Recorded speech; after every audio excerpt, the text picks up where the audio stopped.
Time for Futures in Focus now. Oil is lower as traders assess escalating tensions between the world's two biggest economies, as well as an upcoming OPEC meeting. Joining us from the CME is Gersch of Bell Curve Capital. Chris, great to see you. What are the trades to be put on before Friday?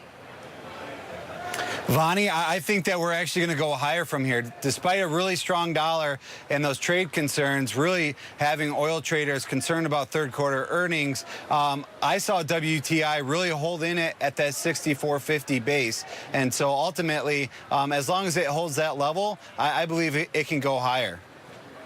Chris, how are you, calculating all the different effects? On the one hand, you have trade wars potentially escalating. On the other, you have OPEC and a potentially fractious, or a definitely fractious meeting coming up. How do you weigh one against the other?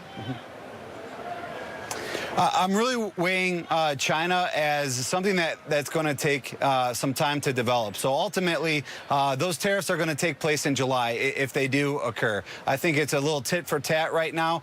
OPEC right now, there's a real big concern with Russia and Saudi Arabia coming in, adding that production level. And despite Iraq, Iran, and Venezuela coming in saying that they're going to veto that vote, Russia and Saudi Arabia have a huge pull, and they might break away and just, produce it on their own. That being said, that volatility, I believe, is to a higher oil price. So where do you see the price of a barrel of WTI in the intermediate term?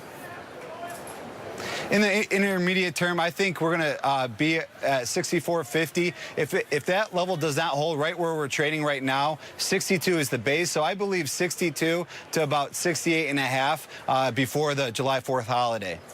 All right, Chris Gersch of Bell Curve Capital. That's today's Futures in Focus.